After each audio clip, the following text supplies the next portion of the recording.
capítulo 8, texto que lemos ontem, vamos mais uma vez retornar a ele.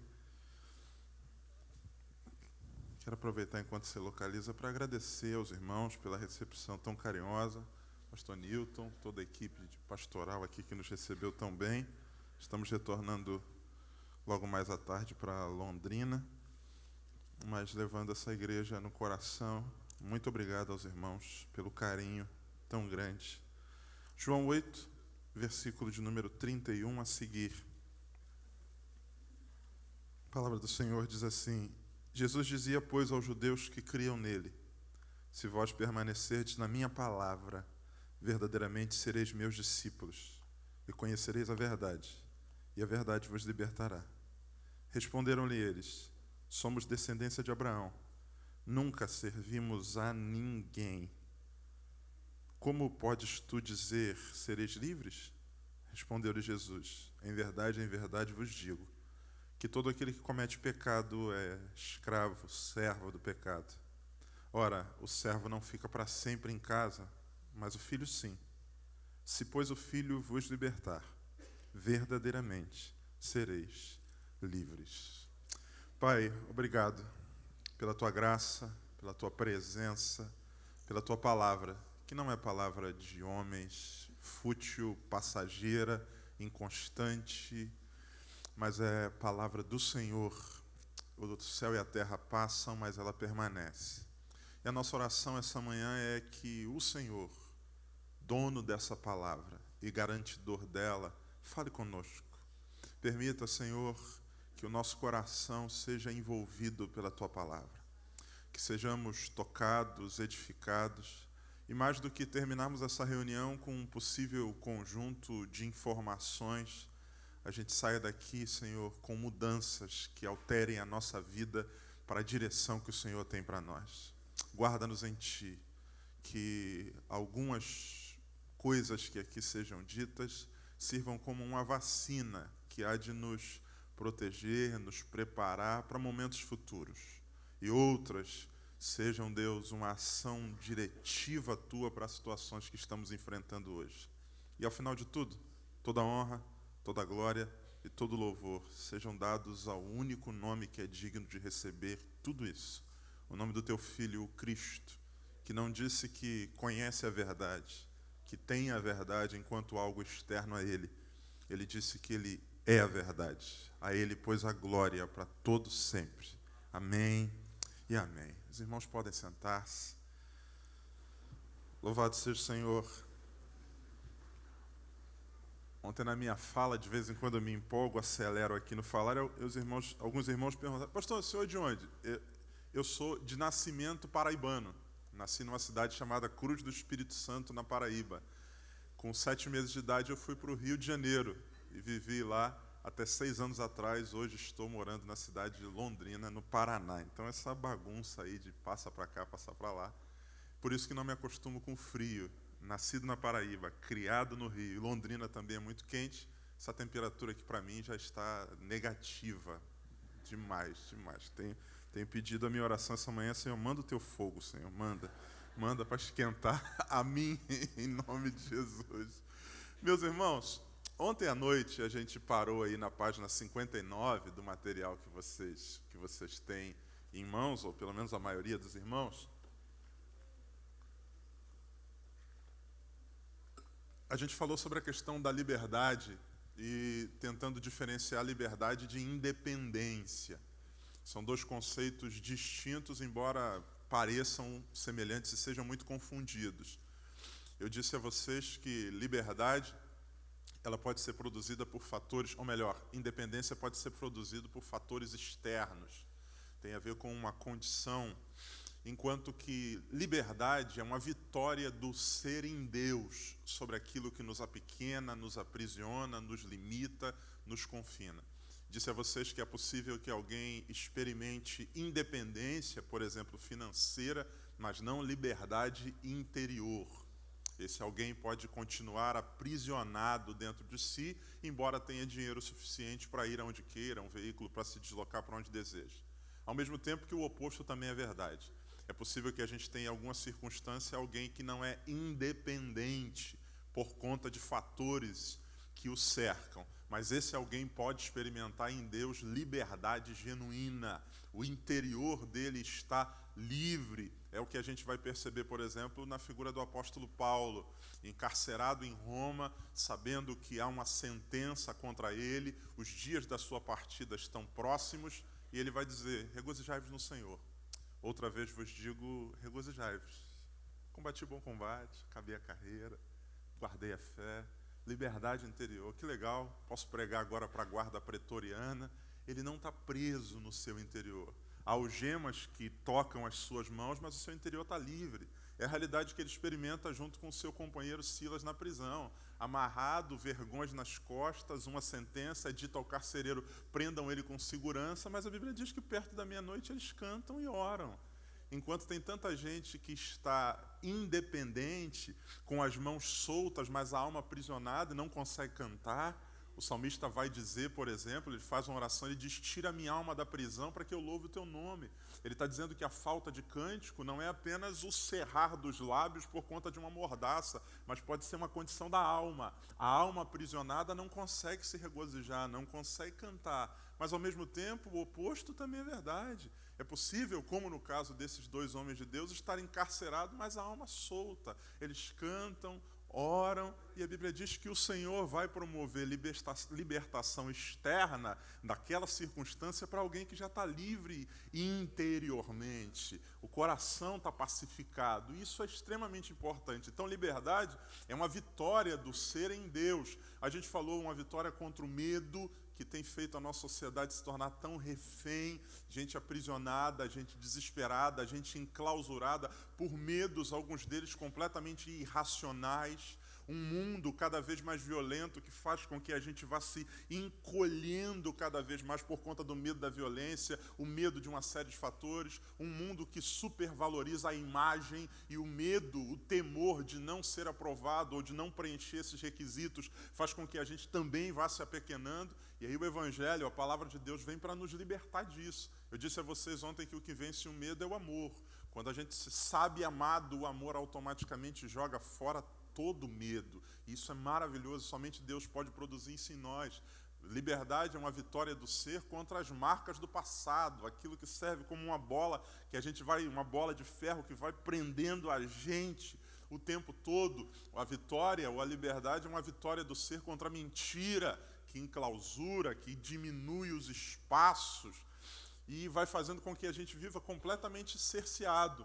Esses dias, por exemplo, fui numa festa com uma pessoa, e aí chegamos lá, cerimônia, papapá, fomos levados para o salão onde acontecia a festa, um lugar enorme, 500 pessoas sentadas, entramos procurando a nossa mesa, quando a gente deu uns 3 passos para dentro do salão, a pessoa que estava do meu lado disse assim: eu vou embora. Eu falei: vou embora por quê? Essa festa acabou para mim. Pô, mas nem começou, cara. Mas por que acabou para mim? Você viu quem está ali? 500 pessoas. Eu falei: tem gente pra caramba aqui. O fulano. O cara estava do outro lado. Eu falei: cara, tá lá do outro lado. Eu não consigo permanecer no mesmo ambiente que ele. Essa festa acabou para mim. Eu falei: para mim está só começando, irmão. Pode ir. Confina, limita, aprisiona. E é uma prisão interna. O cara disse assim, e ele ainda tem a coragem de estar aqui como se nada tivesse acontecendo. O cara está festejando. Quanto tempo faz que esse problema entre vocês aconteceram? 15 anos. A vida do cara andou e ele está enclausurado. A verdade de Deus vem e produz libertação em nós. Libertação das marcas do passado, da mentira, dos vícios. A gente terminou falando a respeito disso e eu estou apenas aqui relembrando. Eu queria agora começar o ponto de número 3, a verdade que transforma o mundo. Eu coloquei para vocês que a verdade é Cristo. A Bíblia é a palavra de Deus onde o enxergamos, esse Cristo que é a verdade. No Antigo Testamento ele é predito, ele é anunciado, as profecias apontam diretamente para ele. Nos Evangelhos ele é anunciado, proclamado a partir da fala de João Batista, que diz: vem um aí, vem, ele está chegando, proclamado nos Evangelhos, anunciado. Em Atos dos Apóstolos, ele é pregado pelos discípulos que, após a sua ressurreição e ascensão, vão levar a mensagem dele a todo mundo. Nas epístolas ele é, entre aspas, explicado na perspectiva de que a sua obra, os seus atos, os escritores das epístolas, os homens de Deus vão transformar aquilo ou instruir os irmãos sobre como devem proceder a partir do seu exemplo, e no Apocalipse ele é glorificado. Ele disse que conhecer a ele, o Filho, produziria liberdade verdadeira para o mundo. A maior necessidade do mundo é conhecê-lo, e a igreja tem a missão de anunciá-lo por meio da sua palavra. A verdade não é um conceito, a verdade é uma pessoa, Jesus Cristo. E aqui está o grande problema. Nós falamos ontem que no mundo de relativismos, que nega os absolutos, há um motivo para isso. O fato de ter ou de reconhecer a palavra de Deus como verdade absoluta, inerrante, imutável, vai ter que produzir em nós um movimento de dobrar os joelhos, se curvar diante dela. Porque se ela não muda, se ela continua a mesma, se ela tem resposta para tudo, a única coisa que eu posso fazer é me curvar diante dela. A figura de Cristo, que é a verdade de Deus encarnada, ela é uma figura problemática no mundo em que a gente vive. A gente vai conversar com pessoas que até de alguma maneira aceitam, entre todas as aspas possíveis, a existência de um Deus, como esse ser sem forma, espiritual apenas, que está numa dimensão distante de nós, que criou leis e que apertou o start e o mundo roda e ele fica de lá de cima olhando tudo. Esses dias conversando com um jovem, disse para ele assim, o que você acha de Deus? Eu acho que Deus é tipo o Big Brother, assim, tem um monte de câmera, ele fica lá em cima assistindo, de vez em quando ele manda uns por paredão, quem não se comporta bem ele manda embora. Deus é esse Big Brother, esse grande olho. Não, é muito mais do que isso. Mas essa é uma imagem, uma ideia que as pessoas têm. E essa imagem é tranquilo de lidar com ela. Ele está lá em cima, é aquilo que a gente falou ontem da relação ou da visão dualista. Você tem um mundo espiritual que é governado por esse ser e você tem um mundo material onde aqui embaixo a gente se resolve. E aí, Cristo passa a ser um problema, porque Cristo é a verdade de Deus encarnada. Enquanto você tem lá em cima, nessa visão, esse Deus que está lá e que cria as leis, ok, está lá em cima o legislador, é o super-ministro do super-supremo que está lá. Aí vem Cristo. E Cristo é aquele que vem cumprir a lei, vem pisar neste chão. Enquanto o mundo, de alguma maneira, se acomoda e até digere um pouquinho a ideia de um Deus que tem uma vontade, mas é meio subjetiva, porque ele está lá em cima e a gente está aqui embaixo. Ele viu o seu filho e ele vai cumprir e executar essa vontade.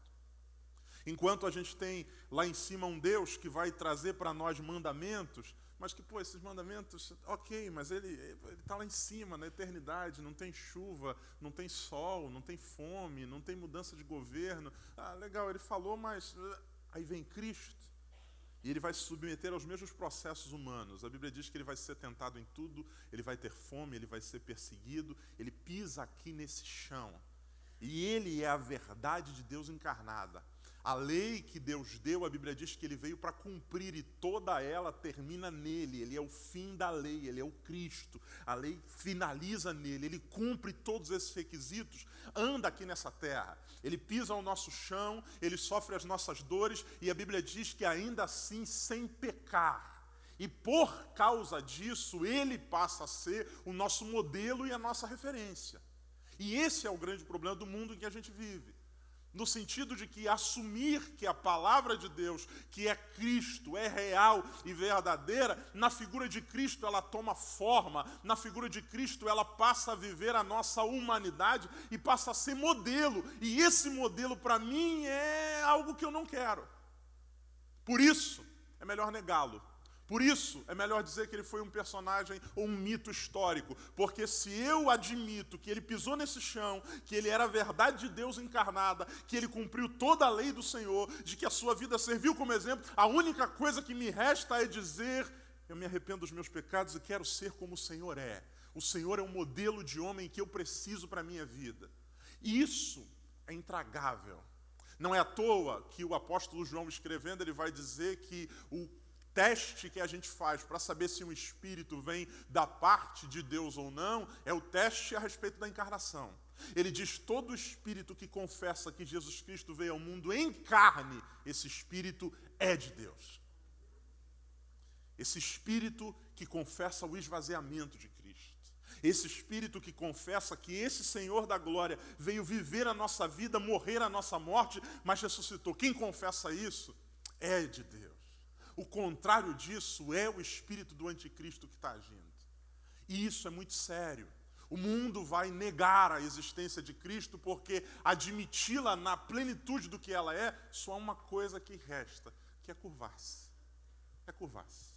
O que a gente tem visto em alguns meios é meio que um reducionismo dessa figura de Cristo. Na perspectiva de que é interessante aquilo que ele produziu, mas não quem ele é.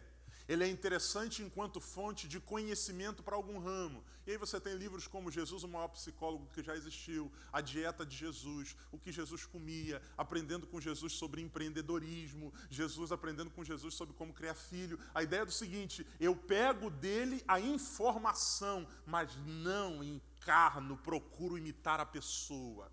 Ele é o psicólogo, então como psicólogo eu aprendo com ele. Não, como psicólogo eu aprendo com ele sim, mas eu aprendo com ele como ser gente, como gente tem que ser.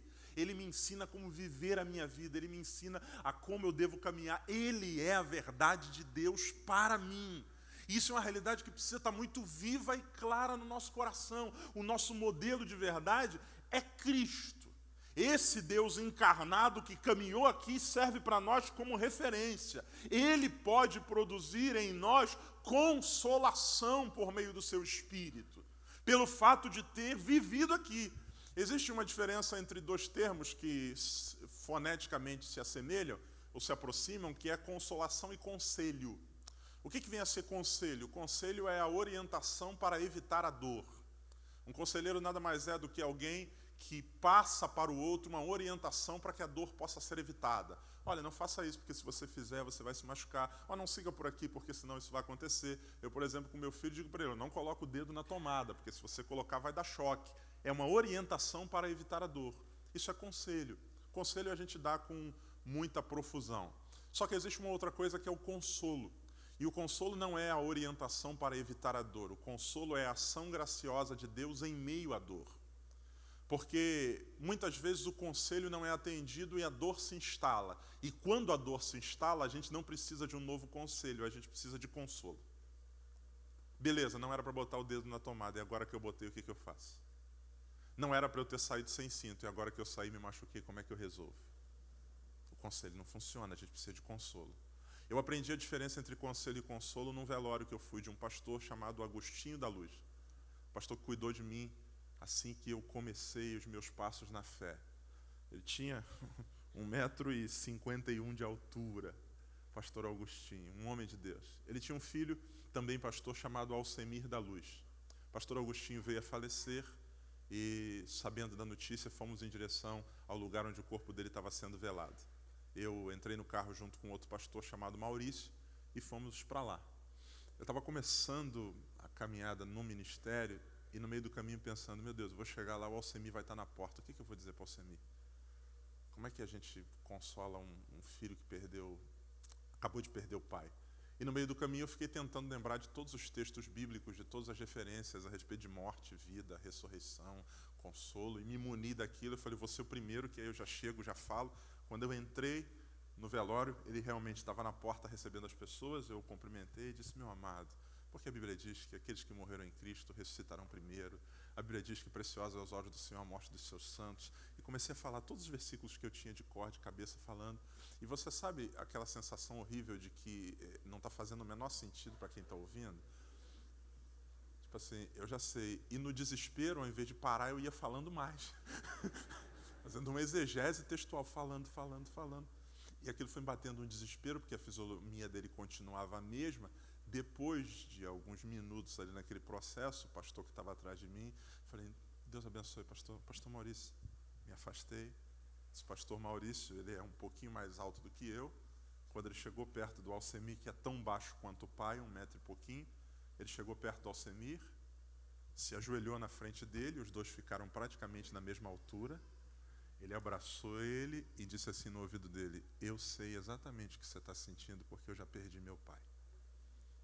Eu sei que dói, é uma perda de uma referência. Agora você deve estar se perguntando qual é o caminho que eu vou seguir, como é que vão ser os finais de semana, quem vai me orientar nas horas difíceis. Mas isso passa.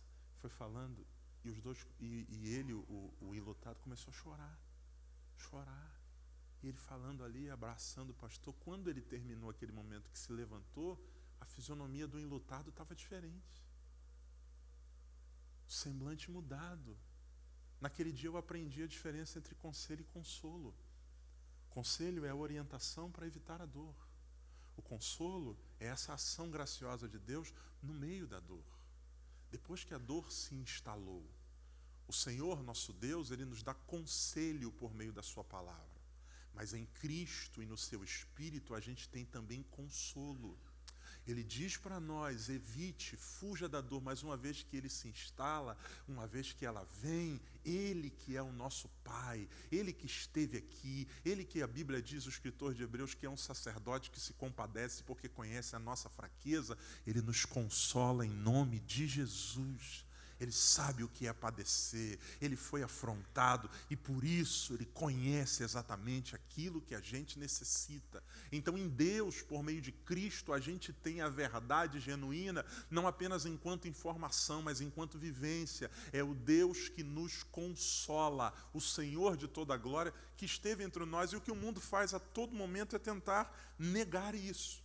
E se a verdade é muito mais do que um conjunto de informações ou de conceitos, mas a verdade é uma pessoa, a gente precisa buscar conhecer.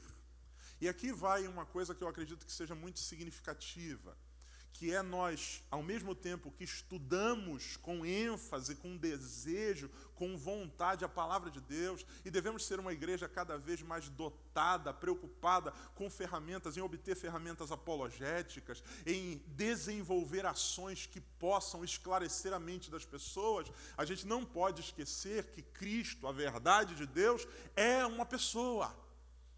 Eu não devo apenas aprender sobre ele enquanto informação, mas relacionar-me com ele de maneira profunda.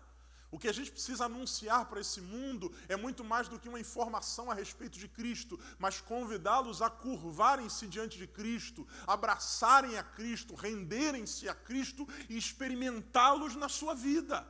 Porque a Bíblia diz que aquele que tem a Cristo, encarnou a verdade, ninguém precisa mais ensinar-lhe, na perspectiva de que aquilo se tornou realidade dentro dele e a vida automaticamente se modifica. Eu tenho uma experiência vivida 2 anos atrás, chegou um homossexual lá na igreja me procurando. Quero falar com o pastor Jodson. O pessoal me encaminhou, entrou lá na sala que eu estava atendendo. Ele disse assim, primeira coisa, não gosto de pastor, não gosto de igreja, não gosto de crente. Eu falei, cara, o que você está fazendo aqui? Não sei, me mandaram vir aqui, eu vim conversar contigo. Falei, amém, ok.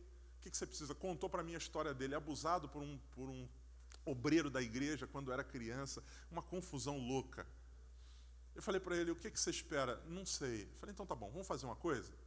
Será que a gente tem como se encontrar semanalmente para a gente orar junto? Orar? Falei, orar. Então tá bom. Primeiro dia ele veio, oramos. A minha oração era, Senhor, se revela ao teu filho. Esse moço está aqui, com o coração fechado, com a alma embotada, se revela. Orávamos, terminávamos de orar, líamos uma passagem da Bíblia, ele perguntava uma coisa ou outra, e fomos fazendo isso. 1 semana, 2 semanas, 3 semanas, 4 semanas, 1 mês e meio, 2 meses, 2 meses e meio. No 3º mês, ele chega com uma bolsa na mão. Eu trouxe um negócio para você que você precisa me ajudar. Falei, o que é? Colocou na mesa um HD de 500 gigas. Falei, o que é isso? Isso é um HD cheio de material pornográfico homossexual. Falei, por que você está trazendo isso para mim? Eu quero que você jogue fora. Falei, por quê? Ele falou, desde que a gente começou a orar e falar com Deus, cada vez que eu vou acessar esse negócio, eu não consigo. Um desconforto. É uma coisa estranha. Eu tento, mas não consigo. É como se Jesus estivesse ali perto de mim. Joga fora isso para mim. Joguei, continuamos a orar. Um dia eu estou sentado na igreja, subo no púlpito para pregar, quando eu olho ele está lá na última fileira sentado. Terminou o culto, ele veio falar comigo, me abraçou. Eu disse, você não gostava de igreja? Ele falou assim, eu não sei, você nunca me chamou para vir na igreja, mas quando a gente ora, eu sinto uma presença que me chama, que me convoca. Hoje eu estava em casa e é como se alguma coisa falasse para mim, vai lá porque eu quero falar com você. E Deus falou comigo. Ele falou para mim assim, pastor, você vai fazer meu casamento com uma mulher muito bonita. Você vai apresentar o meu filho na igreja. A verdade é Cristo. É mais do que informação. É mais do que discurso. Nós não estamos numa briga para ver quem fala mais alto. Nós sabemos quem é a verdade, é o Senhor nosso Deus. Precisamos convidar esse mundo para conhecê-lo, para experimentá-lo na integralidade. E isso a gente só vai fazer a partir do momento que essa experiência for vivida em nós. Nós precisamos desenvolver hoje a realidade que os discípulos no caminho de Emaús experimentaram de maneira dissociada e precisa estar constante em nós. Quando a gente olha para a narrativa dos discípulos no caminho de Emaús, a gente percebe duas relações deles com o Senhor. A primeira delas, enquanto eles estão no caminho, indo junto com o Senhor, e o Senhor vai expondo a palavra, contando todo o propósito da redenção por meio dos profetas, a Bíblia diz que o coração deles ardia. Nosso coração ardia, mas os olhos estavam fechados. Eles não conseguiam enxergar. Quando eles entram no lugar onde o pão é partido, a Bíblia diz que então os olhos se abriram, mas aí o Senhor desapareceu.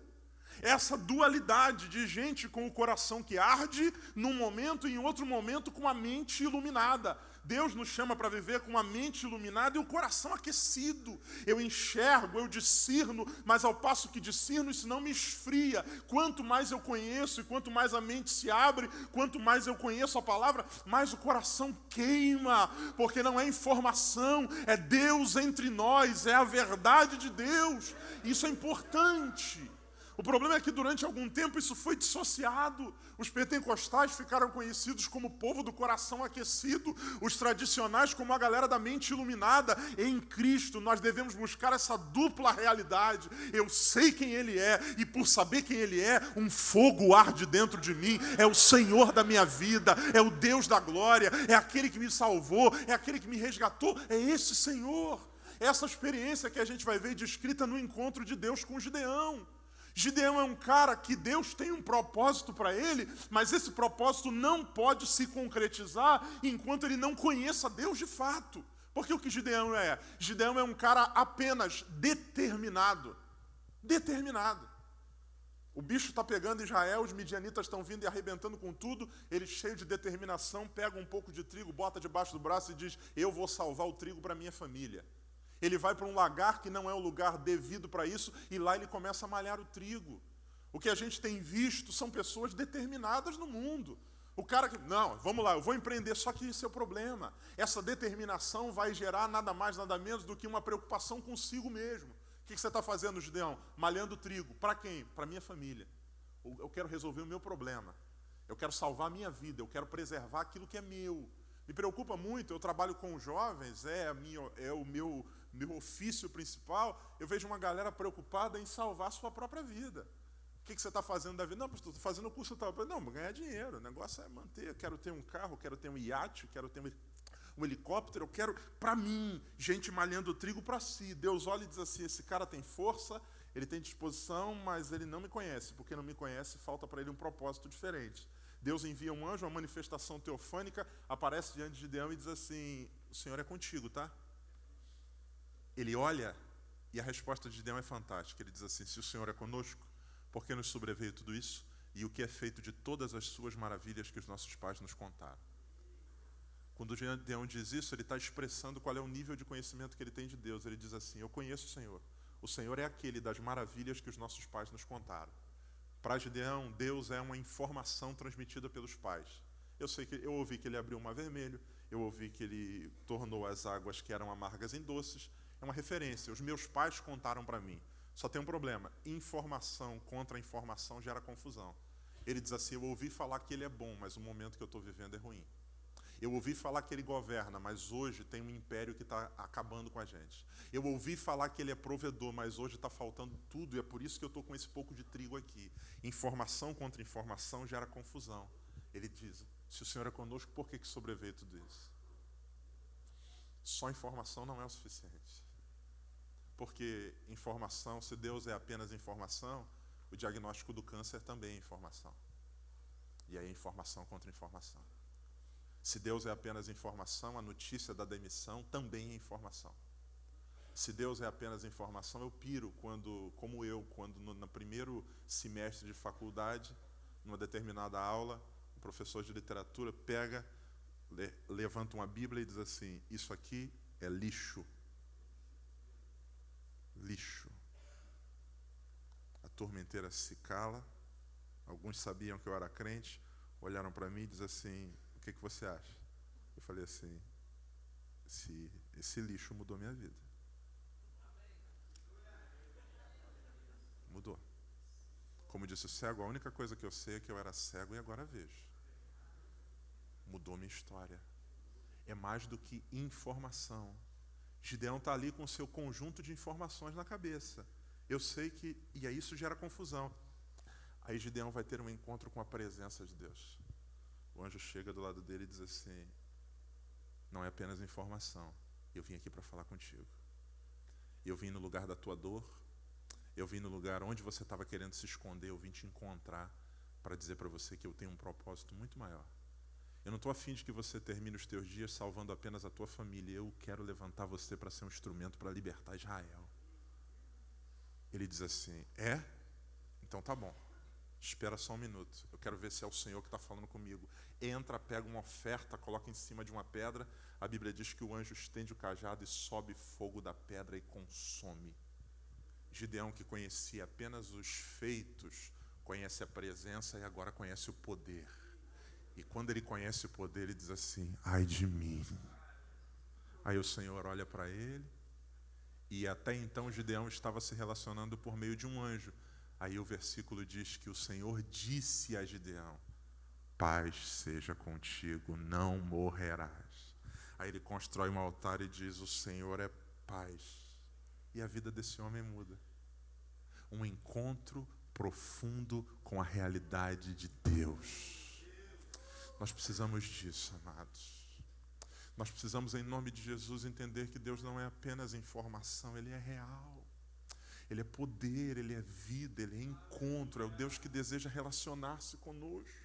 Caso contrário, nós seremos mais uma voz falando a respeito de coisas nesse mundo. Nós não falamos de coisas, nós falamos de uma pessoa poderosa, viva, real, eficaz, que mudou a nossa história e que muda de todos que estão ao nosso redor, que simplesmente se rendam a Ele. Cristo é essa verdade real, nua, clara, crua e poderosa para a transformação de vidas. E esse homem, então, entendeu isso. Pois muito bem, ontem a gente pincelou aqui sobre o fato de que a palavra de Deus deve ser o nosso guia. Eu coloquei aqui na página 60, o ser humano vive em crise por conta de questões que reverberam em seu ser.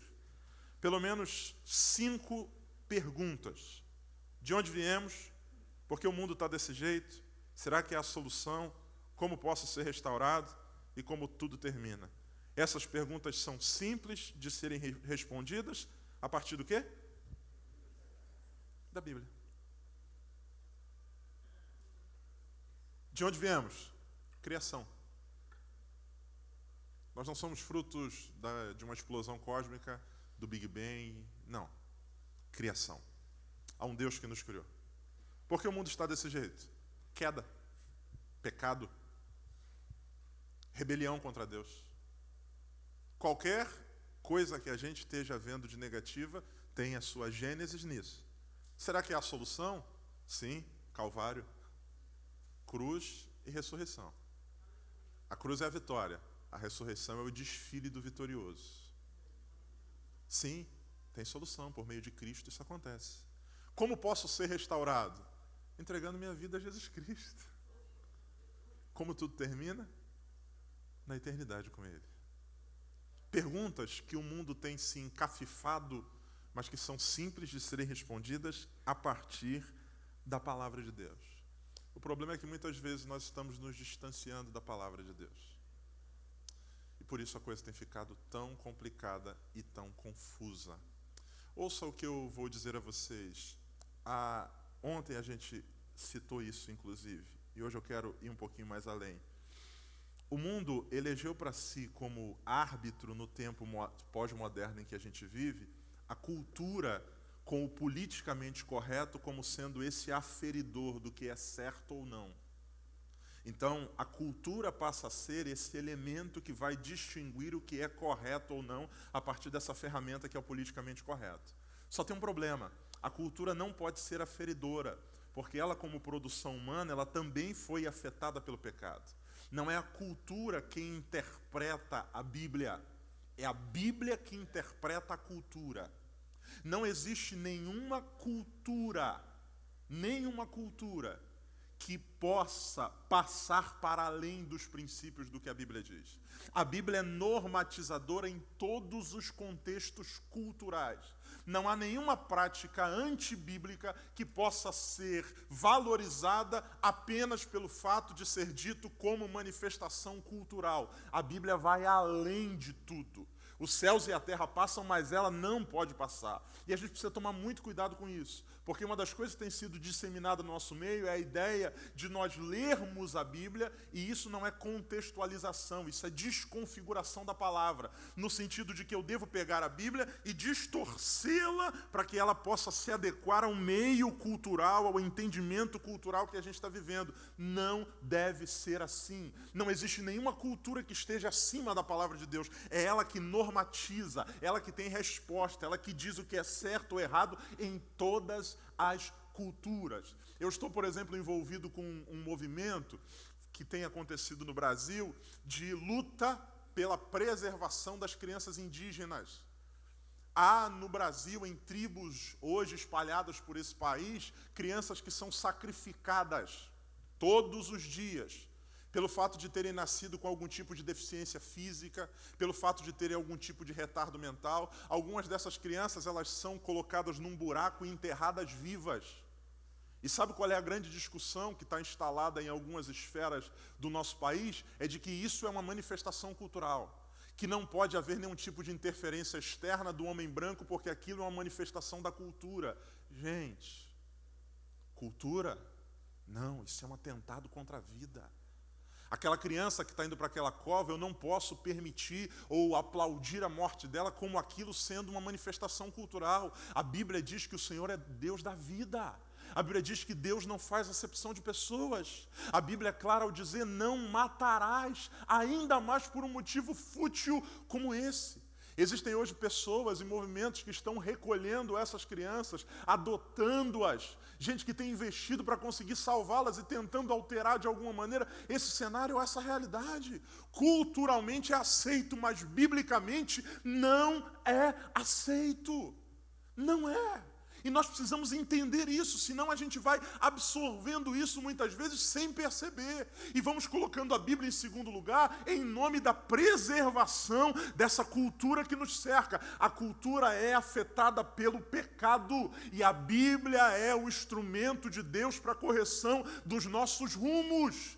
Embora todo mundo diga que está certo, se a palavra de Deus diz que está errado, errado está. A Bíblia diz: seja todo homem mentiroso e Deus verdadeiro. A sua palavra não muda. E nós, como cristãos, precisamos ser preservadores disso. Senão daqui a pouco nós estamos nos curvando, querendo ser de maneira louca, relevantes, na perspectiva errada do que vem a ser relevância na sociedade, contemporaneizando esses contextos, essas realidades.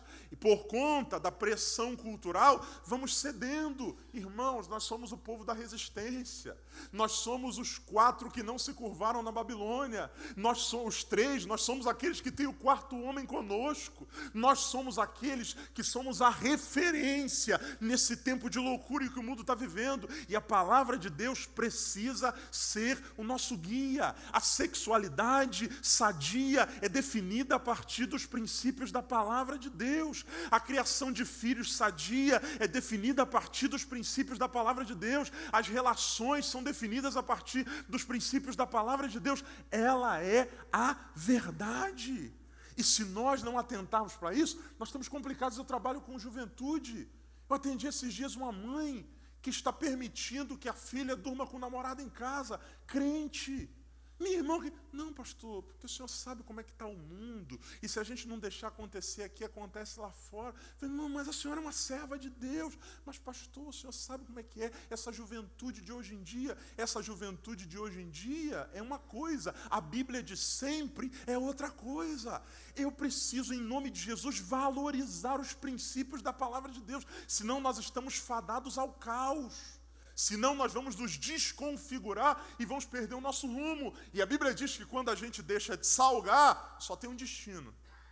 E o destino é ser lançado fora e ser pisado por quem? Não é Deus que pisa, são os homens. Porque eu não sei se você sabe, mas o mundo, embora não admita, tem uma expectativa elevada ao nosso respeito. A sociedade, quando olha para nós, é por isso que o cara lá do seu trabalho, que é um bandista, kardecista, o cara faz alguma coisa de errada e ninguém diz assim, poxa, Oxalá vai te punir. Allan Kardec ou as suas encarnações. Não, mas quando você faz alguma coisa de errado, o cara diz, ó, e o teu Deus? Você é crente, cara. Eles têm uma expectativa elevada a nosso respeito. E todas as vezes que a gente deixa de ser sal, o mundo pisa. O mundo detona. O que a igreja está fazendo? Porque é uma expectativa elevada. O Senhor nos colocou nessa terra para sermos essa força de resistência contra o avanço do pecado em nome de Jesus. Amém, meus irmãos? O desprezo à autoridade da Bíblia.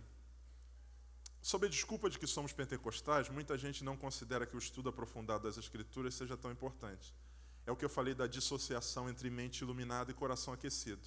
Alguns creem que o bom pregador ou o bom culto é aquele onde as profecias individuais proliferam. E quando eu digo isso, eu não estou dizendo que sou contra a profecia, muito pelo contrário. Mas aí eu complemento dizendo, tais profecias servem quase sempre apenas para satisfazer o ego e os desejos de alguns crentes. A não satisfação na palavra vai fazer com que a gente vá buscando outras realidades. Eu prego em muitos lugares e em igrejas de várias denominações. Um dia, num determinado lugar, terminando um culto, depois de ter pregado, desci do púlpito, uma irmã me procurou. Pastor, eu preciso falar com o senhor. Pois não, minha irmã, pode falar. Pastor, Deus não falou nada com o senhor sobre mim, não? Eu falei, irmã, eu acabei de... Não, sobre mim, assim, individualmente. Não, irmã, não falou. Então o senhor ora por mim para ver se Deus fala? Então tá bom, irmã, vamos orar. Orei por ela, quando terminou já. E aí, pastor, Deus falou alguma coisa? Não, irmã, não falou de maneira individual a seu respeito, não. Sério, pastor? Mas nadinha, nada. O senhor não viu nada? A palavra não satisfaz mais. A gente quer essa coisa individualizada. A gente quer essa coisa que, na verdade, é para satisfazer o nosso ego. Algumas pessoas chamam de promessa nada mais do que a capa de espiritualidade que elas dão para os seus próprios desejos. Eu quero. E aí eu transformo porque eu quero. Não, isso é promessa de Deus. Não, Deus não falou absolutamente nada a esse respeito. A Bíblia é a nossa regra de fé e de prática, é o nosso guia. Nós, como pentecostais, precisamos, entendemos que o movimento do Espírito a partir dos dons, ele é real. Profecias são reais, mas o culto bom não é aquele que tem a profecia que é dita diretamente a mim com o eis que te digo, assim diz o Senhor. O culto bom é todo culto onde a palavra de Deus é proclamada. Isso é bom, é um bom culto. Deus falou conosco hoje, como? Por meio da sua palavra. A palavra que confronta, que exorta, que edifica, que aperta a nossa ferida, mas que nos trata e nos sara. Então isso é um cuidado que nós precisamos ter para que a gente não vá se perdendo no meio desse processo. O desprezo à autoridade da Bíblia. Segundo, a alteração da Bíblia, transformando-a num livro de autoajuda. Alguns têm usado a Bíblia como ferramenta para entalhar suas ideias e objetivos materialistas. Não se parte da palavra, mas tenta se encaixar na palavra o que eu acho ou eu quero. Palavra como livro de autoajuda. Lá no Rio de Janeiro, onde eu vivi boa parte da minha vida, teve uma febre das caixinhas de promessas. Legal, bacana. Só que o problema da caixinha de promessa é que só tem coisa boa nela, né, irmão? Só tem coisa legal. Eu vivi no contexto das favelas no Rio de Janeiro, morava no Complexo do Alemão, e você não acredita, tinha uma galera lá que fazia assalto. Antes de fazer assalto, os caras pegavam a caixinha de promessa. Os caras se reuniam, vamos fazer uma oração aqui, oravam o Pai Nosso, depois que oravam o Pai Nosso, tiravam um versículo da caixinha. Aí estava escrito assim: não temas, pois o Senhor teu Deus é contigo por onde quer que andares. Fechou, irmão. Essa parada é nossa. Essa parada é nossa. Não vai, irmão. Só tem coisa legal. Só tem coisa legal. Vai, pois agora eu serei contigo. Eu esmagarei os inimigos nas tuas mãos. Aleluia! Glória a Deus. Não, querido, não. Não é isso não. Não é um livro de autoajuda, é um livro de ajuda do alto. E ajuda não tem a ver com presente, com empurrão na direção que a gente quer. Ajuda muitas vezes tem a ver com censura, tem a ver com repreensão. Algumas vezes, desejoso de fazer alguma coisa, ao ler a palavra de Deus, ao orar, eu saio da oração revoltado, porque Deus diz para mim que aquele não é o melhor caminho. Mas como Jesus mesmo disse, agora eu não entendo, mas eu vou entender depois.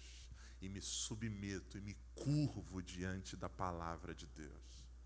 Então a gente não pode adulterar nesse sentido. Substituição da correta interpretação pelo feeling hermenêutico. Lutero dizia que devemos ler a Bíblia contra nós. Um exercício interessante para a gente fazer é a gente ler todas as coisas boas que estão na Bíblia para os outros e tudo que está ruim para a gente. A gente normalmente faz o contrário. A gente lê na Bíblia assim: bendito serás ao entrares e bendito serás ao saíres. Isso é para mim. Aí a gente lê lá: se não obedeceres o Senhor teu Deus, maldito serás. Isso é para o ímpio, isso é para minha sogra, isso é para minha avó. Isso aqui é para mim. O bom é para mim, o ruim é para o outro. Talvez seja interessante a gente começar a ler o contrário. A gente começar a ler quando a Bíblia diz assim: raça de víboras, quem vos ensinou a fugir da ira de Deus? Isso é para mim. Eu preciso me converter um pouco mais. Eu preciso me quebrantar um pouco mais. Eu preciso me humilhar um pouco mais. E quando há uma promessa boa, dizer: isso é para o meu irmão, isso é para o outro. Isso é para aquele cara que está ali na sarjeta fumando crack, mas o Senhor nosso Deus um dia há de resgatá-lo com a sua poderosa mão e fazer alguma coisa linda na vida dele. Essa leitura é diferente. Em quarto, sob o pretexto da contextualização, perverte-se a mensagem.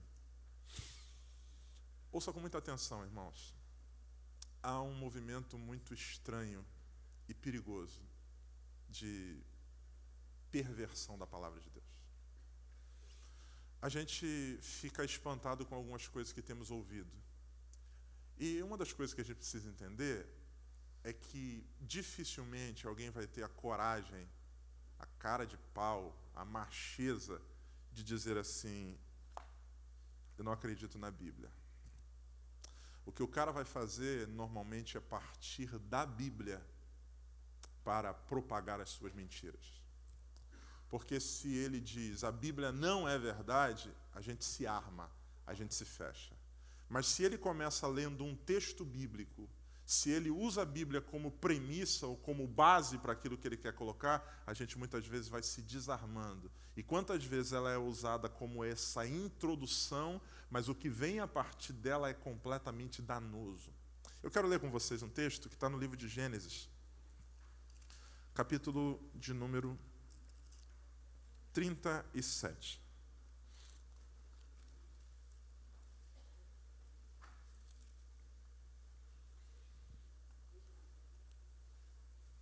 Versículo de número 31.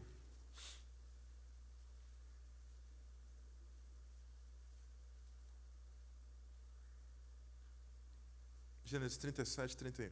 Diz assim: então tomaram a túnica de José e mataram um cabrito e tingiram a túnica no sangue. Enviaram a túnica de várias cores e fizeram levá-la a seu pai e disseram: temos achado essa túnica, conhece agora se essa será ou não a túnica de teu filho? E reconhecendo-a disse: é a túnica de José, meu filho.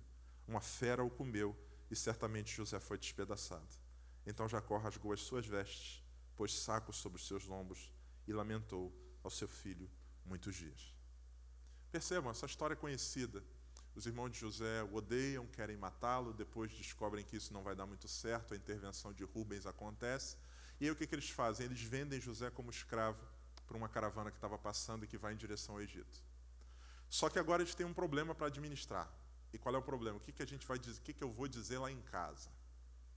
E aí o que eles fazem? Eles haviam retido a túnica de José, pegam a túnica, rasgam a túnica, pegam um animal do rebanho, matam, derramam sangue sobre aquela túnica e trazem para o pai.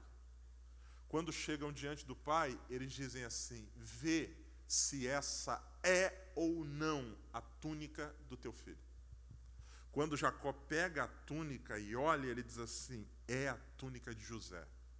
E Jacó já faz na cabeça um desenho mental do que aconteceu, ninguém diz nada. Ele diz: uma besta fera do campo o despedaçou. E o movimento automático é emocional. Ele se fecha, a Bíblia diz que ele chora ao seu filho, e os versículos a seguir vão dizer que ele não quis ser consolado. E passou mais de uma década com esse sentimento preso no coração. Percebam o que os irmãos de José fazem. Eles criam uma estratégia que é reproduzida até hoje, para que a verdade se estabeleça, ou melhor, para que a mentira se estabeleça e cole. O caminho mais eficaz é sedimentá-la em cima de um instrumento que seja verdadeiro. Então, se a gente chegar lá e dizer que José foi despedaçado, papai vem atrás. Se a gente chegar lá e disser que José morreu, papai vai querer saber como. Vamos fazer o seguinte, vamos pegar um elemento verdadeiro. Qual é o elemento verdadeiro? A túnica. E a túnica foi o próprio Jacó que fez com as suas mãos. Vamos rasgar essa túnica, jogar sangue sobre ela e vamos entregar. Quando o pai recebe, o pai olha e diz assim: é verdadeira. Eu conheço a túnica. Só tem um problema. Diga comigo, por favor. A túnica é verdadeira. Diga, mas as marcas? Não. Mas o sangue? Não. Essa é a estratégia usada por eles. Um elemento de verdade, permeado de mentira. Jacó não faz o que deveria ter feito. Sabe o que Jacó deveria ter feito? Só um minuto. Sangue humano é diferente de sangue animal. Deixa eu olhar essas marcas. Isso aqui não é marca de unha, não. Isso aqui é marca de cutelo. Um animal não rasga com esse padrão. Só que o que Jacó faz? Como ele olha o elemento verdadeiro, essa túnica é do meu filho. A mentira cola. E o reflexo dela é enclausurar esse homem que vai chorar durante anos um filho que nunca morreu. Até o dia que a verdade aparece. O que nós temos visto no nosso contexto nada mais é do que a reprodução disso. Uma verdade ensopada em mentiras.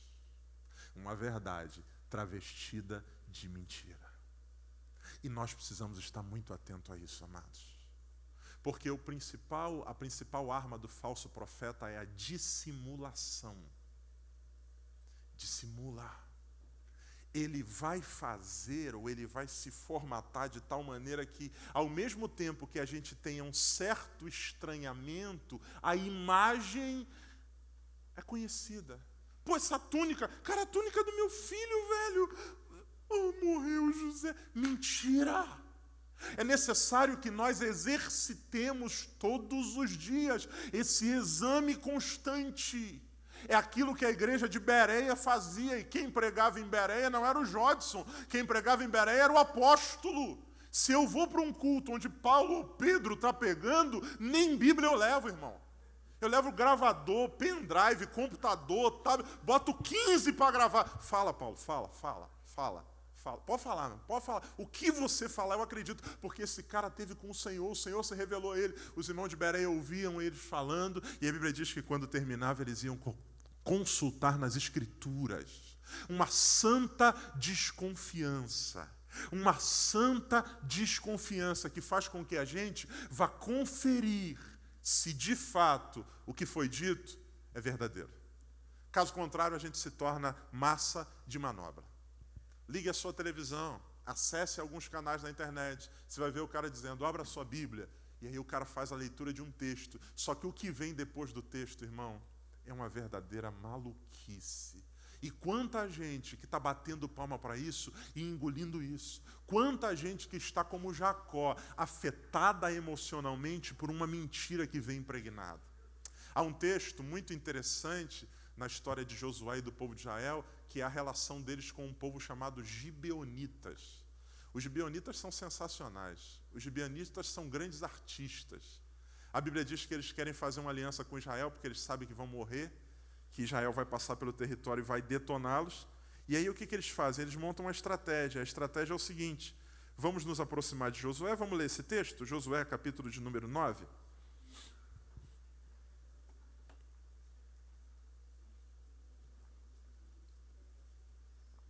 Josué 9.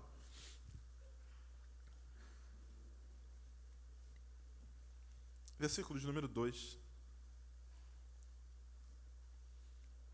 Se ajuntaram eles de comum acordo para pelejar contra Josué e contra Israel. E os moradores de Gibeão, ouvindo o que Josué fizera com Jericó e com Ai, usaram de astúcia e foram e fingiram embaixadores, levando sacos velhos sobre os seus jumentos e odres de vinhos velhos e rotos e remendados, e nos seus pés sapatos velhos e remendados, e roupas velhas sobre si, e todo o pão que traziam para o caminho era seco e bolorento. E vieram a Josué ao arraial de Gilgal e disseram ele aos homens de Israel: viemos de uma terra distante, fazei, pois, agora acordo conosco. Versículo 8. Então disseram a Josué: nós somos teus servos. E disse-lhe Josué: quem sois vós e de onde vindes? E eles responderam: teus servos vieram de uma terra muito distante, por causa do nome do Senhor teu Deus, porquanto ouvimos o que é a sua fama e tudo o que fez no Egito. Isso daqui é sensacional, irmão. Os caras querem montar um esquema. E o que eles fazem? Investem pesado.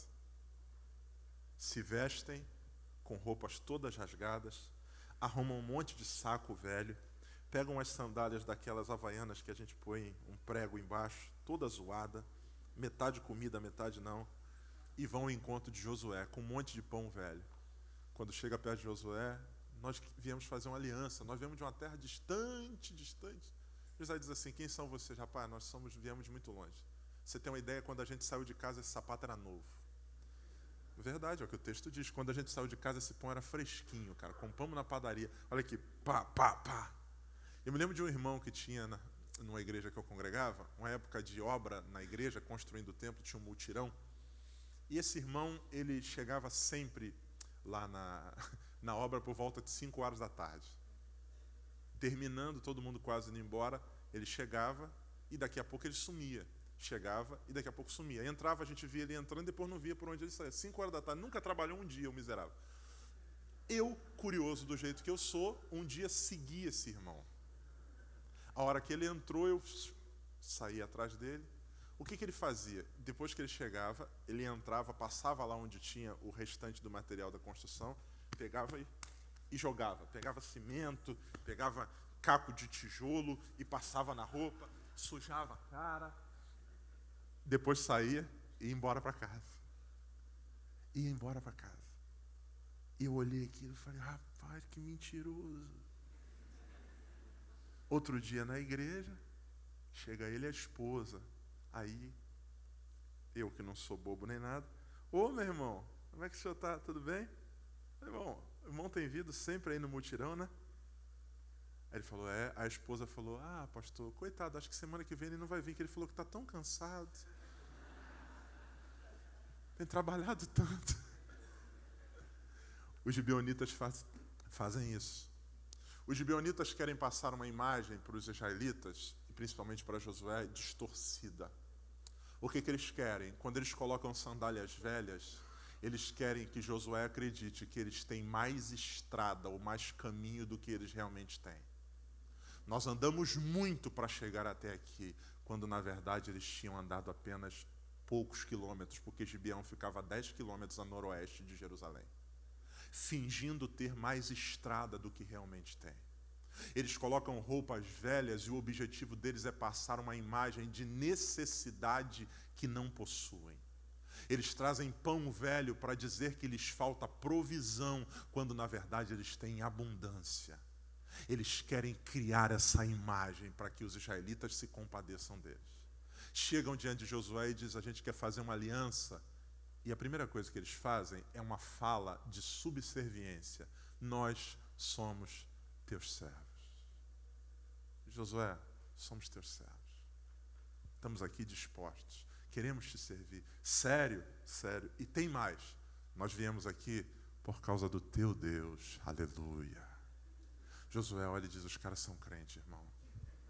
Os caras são crentes. Pô, missionários. Os caras vieram de tão longe. E a Bíblia diz que Josué olha para eles e diz, então tá bom, a gente vai fazer uma aliança. Só que a Bíblia diz uma coisa.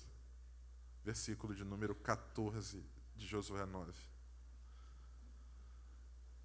Então, aqueles homens israelitas tomaram a sua provisão e não pediram o quê? Conselho ao Senhor. Versículo 16. E sucedeu que ao fim de 3 dias, depois de fazerem acordo com eles, ouviram que eram seus vizinhos e que moravam no meio deles. Não analisaram o conteúdo de verdade. E porque não analisaram, a coisa complicou. E normalmente o elemento presente nessa questão é a pressa. Não, tem que fazer agora, agora, agora. Se eles tivessem esperado 3 dias, a coisa teria sido diferente. Se a gente for continuar lendo a narrativa, a gente vai ver que Israel teve que se meter em brigas que não precisavam para poder honrar a herança ou a aliança com os gibeonitas. Em nome de Jesus, irmãos, nós precisamos nos aproximar de Deus e precisamos, em nome de Jesus, buscar discernimento do Senhor. Precisamos, em nome de Jesus, pedir ao Espírito Santo que nos ilumine e estar atento a tudo aquilo que ouvimos, ouvir tudo e reter aquilo que é bom. Porque no nosso meio, nós somos vistos dentro de alguns contextos evangélicos como um grande mercado. Nós somos vistos dentro de alguns nichos ou de alguns ramos como um público em potencial para se arrancar dinheiro, para perverter histórias, para se contar mentiras, sendo que nós somos o povo que tem a ferramenta, o antídoto contra tudo isso, que é a verdade da palavra de Deus. E se nós nos submetermos à verdade, a Bíblia diz que o homem espiritual todas as coisas discerne. Precisamos, em nome de Jesus, deixar de nos impressionar com os gritos, com as histórias fantasiosas, com as coisas mirabolantes e analisar tudo a partir da perspectiva da palavra de Deus. Buscar em Deus discernimento, buscar em Deus conselho, analisar com as Escrituras. O apóstolo Paulo tem a coragem de dizer em Gálatas, se eu vir até vocês e pregar um evangelho diferente disso, ou mesmo um anjo do céu descer, ele seja anátema. A última palavra a respeito de tudo, a verdade é a palavra de Deus. Não os doutrinamentos humanos, os graus acadêmicos, a capacidade de retórica, o cabelo bonito, a forma de se vestir, tudo isso é investimento na imagem, tudo isso é coisa efêmera. O mais importante é Deus está falando ou não por meio desse homem e dessa mulher, porque se é Deus, ouviremos, nos curvaremos, obedeceremos, mas se não é o Senhor, independente de quem seja, nós não daremos ouvido a essa palavra. Por mais bonita que ela possa parecer, precisamos ter essa coragem, essa disposição por nos posicionar ou nos colocar dessa maneira. Para a gente poder caminhar para o final, no ponto 4, eu coloco para vocês na página 62. A verdade que produz frutificação. Os frutos da verdade são o que, irmãos? Saudáveis. E o que acontece com eles? Permanece. Vivemos num mundo pragmático, regido por números e estatísticas. Isso provoca um desassossego em algumas lideranças. Condicionamos o crescimento a essa realidade numérica. O problema é que se o nosso critério de avaliação dos frutos do nosso trabalho for apenas esse, corremos o risco de perverter a verdade para alcançar nossos alvos. A verdade da palavra de Deus é o alimento sólido que produzirá frutos no rebanho e em nossas próprias vidas como líderes. Não fomos chamados para formar uma igreja de gente boa, mas de gente arrependida.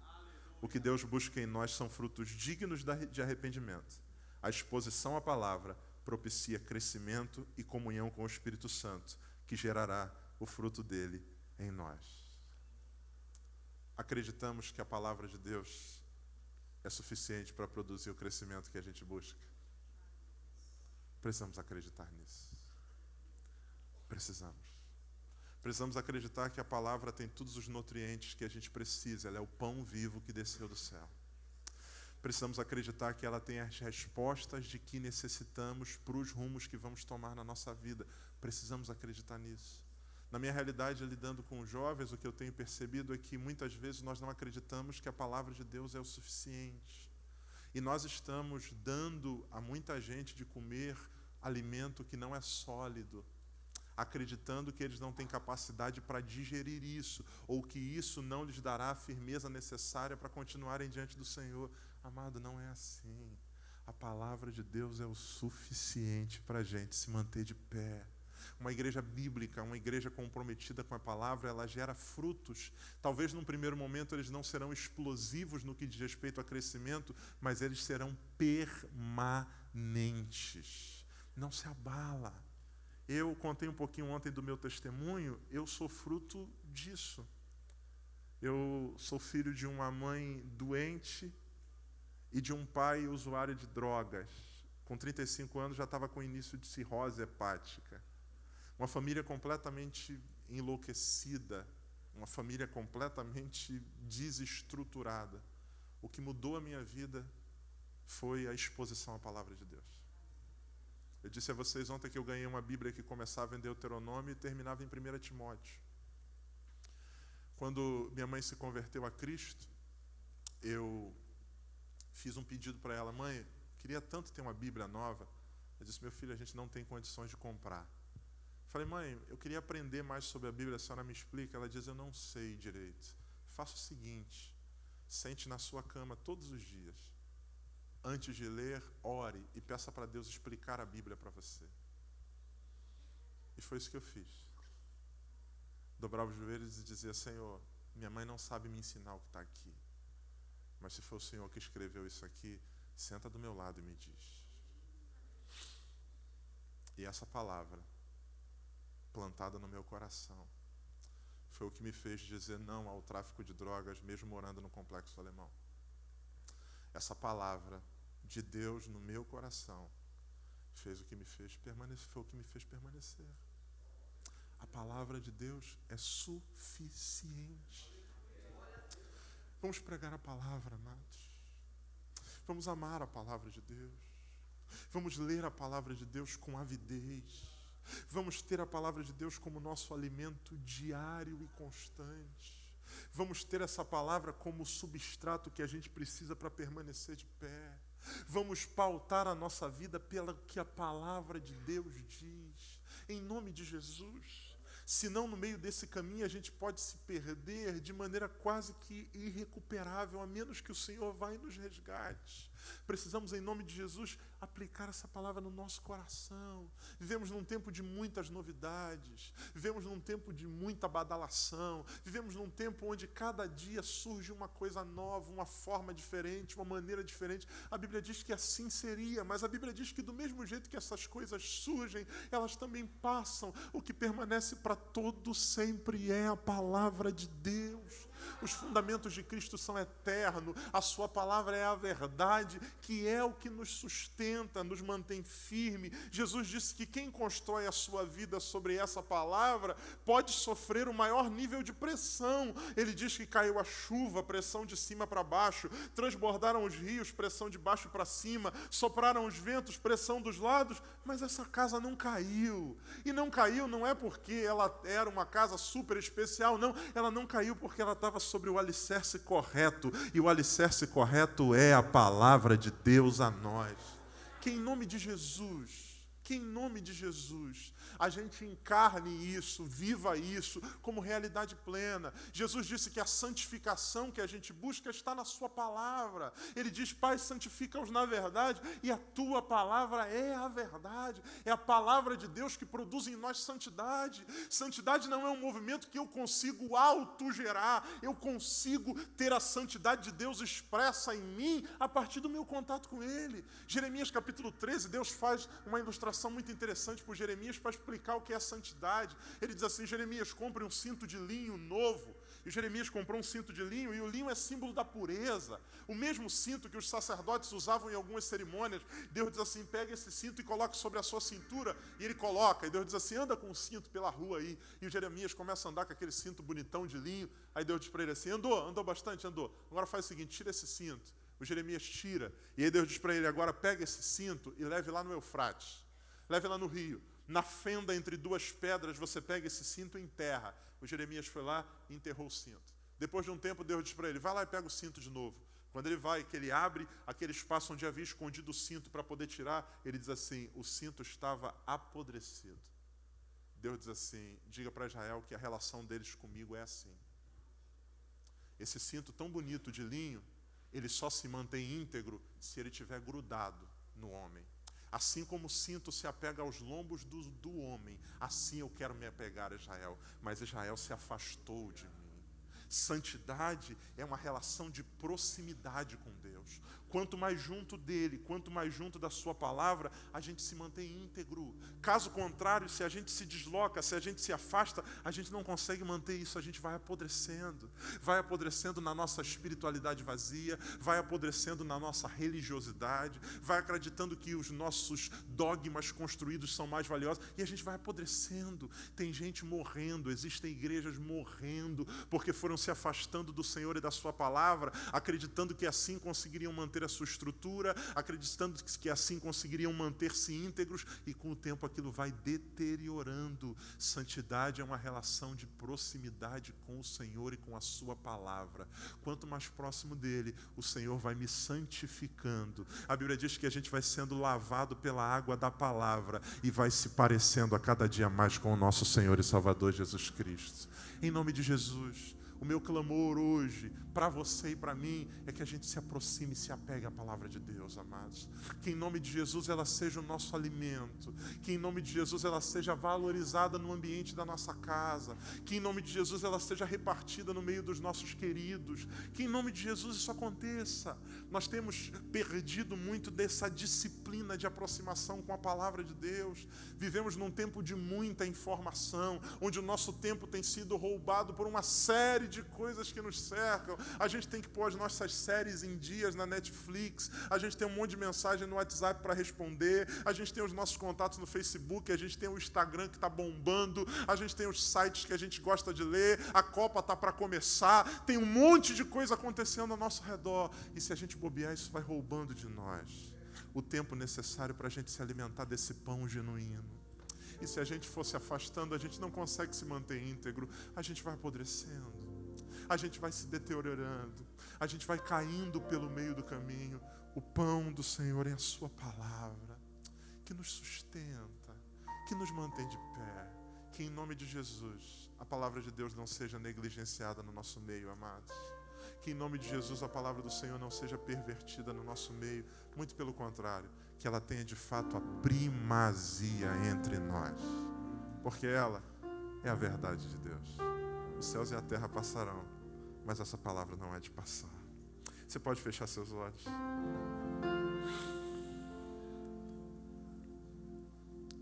Nós vamos orar.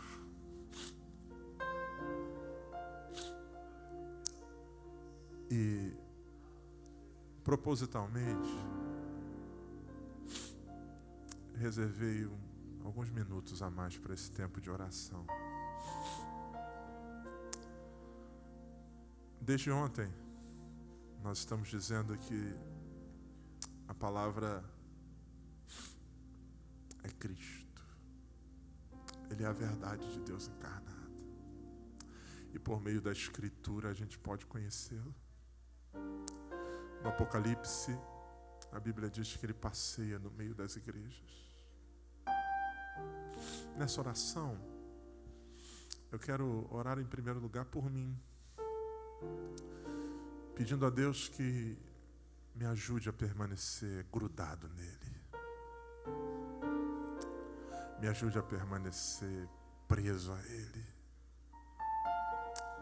Que o desejo de crescimento, que o desejo de fama não nos afaste dele, porque sem ele a gente nada pode fazer. Que a sua palavra seja o nosso alimento diário. Há anos atrás,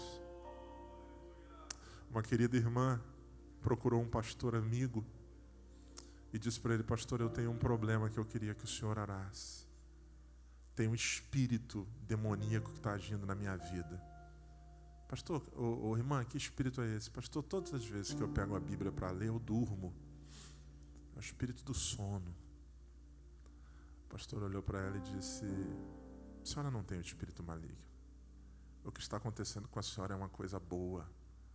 Pastor, mas eu pego a Bíblia para dormir, a Bíblia para ler, estou lendo, daqui a pouco eu durmo. Quando eu acordo, eu estou com a Bíblia no peito. Ele disse a ela: é melhor acordar com a Bíblia babada no peito do que ver o dia amanhecer zapeando os canais da televisão. Se eu leio e durmo, é sinal de que aquilo pacificou a minha alma. A palavra de Deus tem esse poder. A gente não vai dormir lendo um diagnóstico de uma doença. A gente não consegue dormir depois de assistir um monte de coisa louca que está por aí, mas a palavra de Deus nos acalma, nos restabiliza, nos reequilibra e nos dá a paz que precisamos para poder desfrutar do descanso.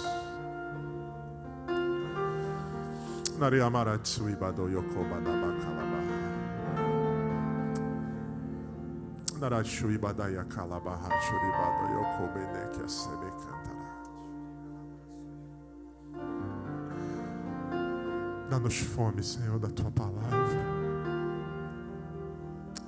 Dá-nos sede de Ti, Senhor. Pai querido, em nome de Jesus,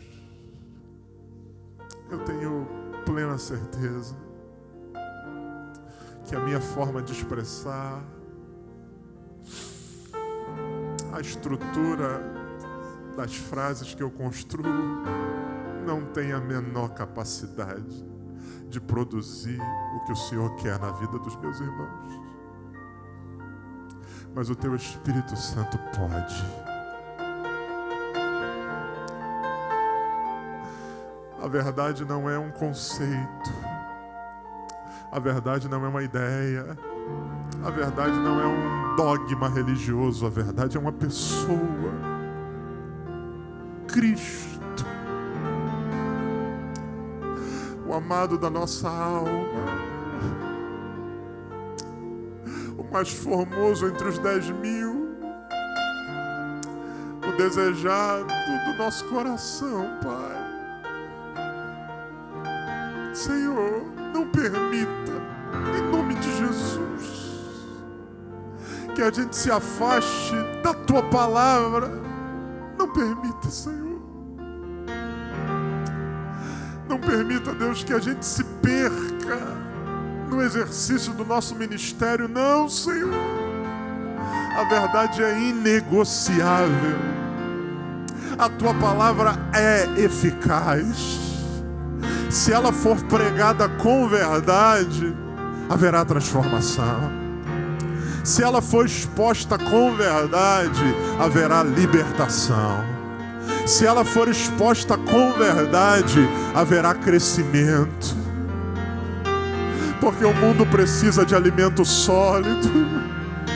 As almas clamam por serem preenchidas com algo que lhes satisfaça. E a Tua palavra tem esse poder, Pai.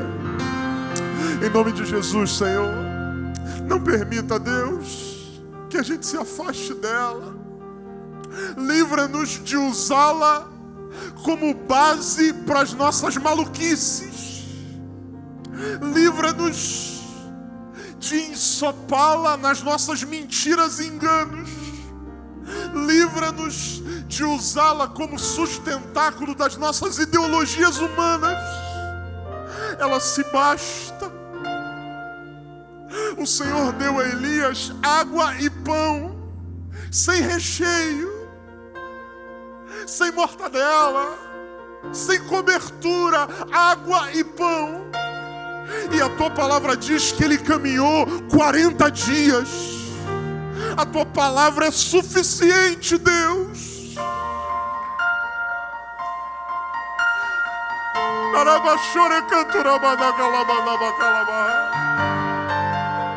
A Tua palavra é suficiente. Que na nossa boca esteja a espada que é a palavra de Deus. Em nome de Jesus, Senhor. que o nosso crescimento não custe a nossa doutrina, que em nome de Jesus a nossa projeção não custe a nossa fidelidade, que em nome de Jesus a nossa fama, no bom sentido dela, não custe a nossa fé e firmeza na Tua palavra. Dá-nos firmeza, Senhor. Que a Tua verdade seja verdade para nós. A Tua palavra é suficiente. A Tua palavra pode mudar o filho rebelde. A Tua palavra pode mudar o marido bêbado. A Tua palavra pode libertar, pode salvar. Ela tem esse poder. A Tua palavra é a consolação que eu preciso, Deus. O consolo para as minhas perdas está na Tua palavra, Senhor. A paz que eu preciso eu encontro na Tua palavra, Senhor.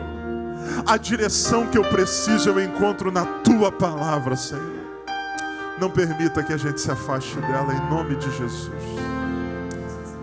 Que o Senhor nos guarde, que o Senhor nos abençoe e que a Tua palavra tenha o primeiro lugar no nosso meio, na nossa vida, individualmente, enquanto família e no seio da Tua igreja. Seja todo homem mentiroso e Deus verdadeiro. O que o Senhor diz é a verdade que não muda. Que seja assim, hoje e sempre. Amém e amém.